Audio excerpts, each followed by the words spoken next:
जय हिंद एवरीवन। यह video BPSC विद्यार्थियों के लिए है।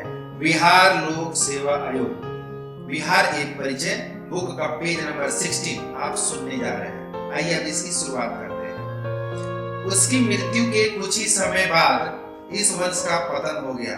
अंतिम शासक जीवित गुप्त द्वितीय था। 725 ईस्वी के लगभग कन्नौज के शासक यशोवर्मन ने उसका वध कर इस वंश का अंत कर दिया। इस समय तक पाटलिपुत्र का गौरव भी नष्ट हो चुका था।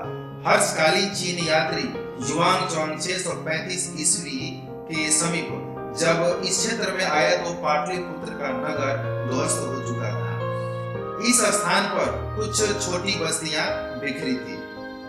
पालकालीन बिहार हर्ष के साम्राज्य के विघटन के बाद 8वीं शताब्दी ईस्वी के मध्य में पूर्वी भारत में पाल वंश का अभ्युदय हुआ।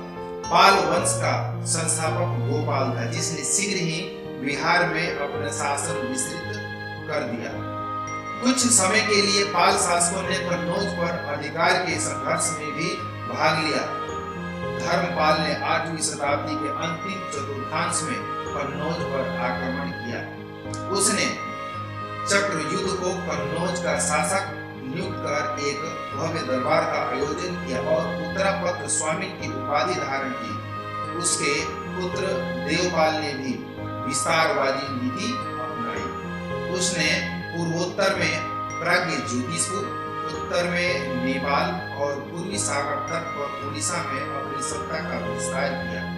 कन्नौज के संघर्ष में उसने भी भाग लिया। कुछ इतिहासकारों के अनुसार उसने दक्कन के राज्यों के साथ भी संघर्ष किया। उसके समय में दक्षिण पूर्वी एशिया के साथ भी मैत्रीपूर्ण संबंध रहे। उसने जावा के शासक बलपुत्र देव के अनुरोध पर नालंदा में एक विहार की देखरेख के लिए 5 गांव अनुदान में दिए। बौद्ध धर्म के प्रश्रयदाता के रूप में वह प्रसिद्ध है।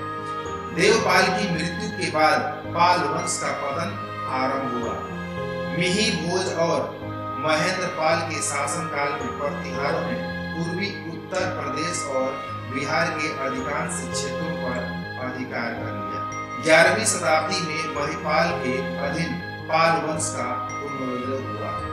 उसने समस्त बंगाल और मगध के क्षेत्रों पर अधिकार कर लिया, मगर उसके उत्तराधिकारी कमजोर थे। इसका लाभ उठाकर बंगाल में कैवर्त शक्तिशाली हो गए और सेन शासकों ने उत्तरी बिहार और बंगाल कुछ क्षेत्रों में अपना राज्य स्थापित कर लिया।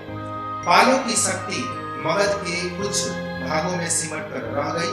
रामपाल की मृत्यु उपरांत गढ़वालों ने भी बिहार में शाहाबाद और गया तक विस्तार कर लिया। सेन शासकों विजय सेन और बल्लाल सेन ने भी अपनी सत्ता का विस्तार करते हुए गया के पूर्व तक अपना नियंत्रण स्थापित कर लिया।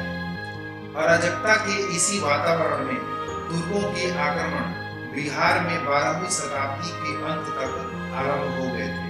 गढ़वाल वंश के शासक गोविंद चंद्र के मनेर ताम्रपत्र में तुरुस्क दंड नामक कर की चर्चा मिलती है। दोस्तों, इसी के साथ पेज नंबर 16 हम लोगों ने पूरा कर लिया है। दोस्तों, वीडियो यदि अच्छा लग रहा है लाइक शेयर एंड सब्सक्राइब